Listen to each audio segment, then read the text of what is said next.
এই মুহূর্তে সাগরদিঘির কাবিলপুর থেকে সব থেকে বড় খবর ব্রেক করছে। মামার বাড়ি বেড়াতে এসে ভাগীরথী নদীতে স্নান করতে গিয়ে তলিয়ে গেল 10 বছরের কিশোরী। ইতিমধ্যেই স্থানীয়রা জাল নিয়ে নৌকো নামিয়ে খোঁজাখুঁজি করছে। ঘটনার খবর দেওয়া হয়েছে সাগরদিঘির থানার পুলিশ প্রশাসনকে। ডুবুরি আসছে রাস্তায়, যেটা সূত্র মারফত আমরা জানতে পারছি।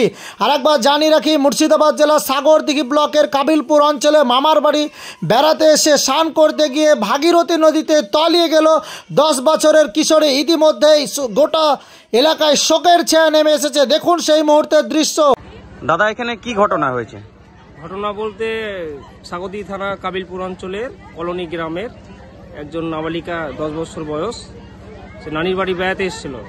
আসার পর ঘণ্টাখানিক হলো স্নান করতে এসে সে ডুবে যায়। আমাদের জনগণের তরফ থেকে আমরা যতটুকু পাচ্ছি আমরা সহযোগিতা করছি।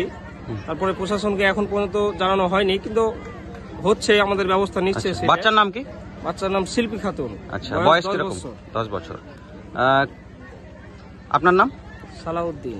আচ্ছা, আপনি এলাকারই বাসিন্দা? জি। দাদা, এখানে কি ঘটনা ঘটেছে? এইখানে কাবিলপুর অঞ্চল তেঘরিপাড়া গ্রাম এটা। এইখানে একটা বাচ্চা নদীতে ডুবে গেছে। তো বাচ্চাটা হচ্ছে কাবিলপুর অঞ্চলের যেই কলোনি গ্রাম আছে, কলোনি গ্রামেরই বাচ্চা। এইখানে নানা নানির বাড়ি বেড়াতে এসেছিলেন। তারপরে বাচ্চাটা নদীর ধারে আসে, দুটো বাচ্চা গোসল করতে নামে। গোসল করতে গিয়ে একটা বাচ্চা ডুবে যায়। এখন সবাই খোঁজাখুঁজি করছে, বাচ্চাটা এখনো পাওয়া যায়নি। আপনারা দেখছেন ব্যাটজাল ফেলা হয়েছে, খুঁজছে। হ্যাঁ, বাচ্চাটাকে এখনো পাওয়া যায়নি। ডুবুরিকে খবর দেওয়া হয়েছে কি?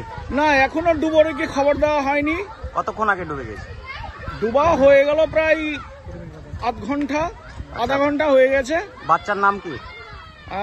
বাচ্চার নামটা আমার সঠিকটা জানা নেই। বয়স কত হবে? বয়স 3 থেকে 4 বছর। 3 থেকে 4 বছর বয়স। বাচ্চার নানার নাম হচ্ছে কসুমউদ্দিন শেখ। বাচ্চার নানার নাম কসুমউদ্দিন শেখ। আচ্ছা, আপনার নাম? আমার নাম মোহাম্মদ আবুল খায়ের। এই জায়গাটার নাম কি? কাবিলপুর তেঘরিপাড়া।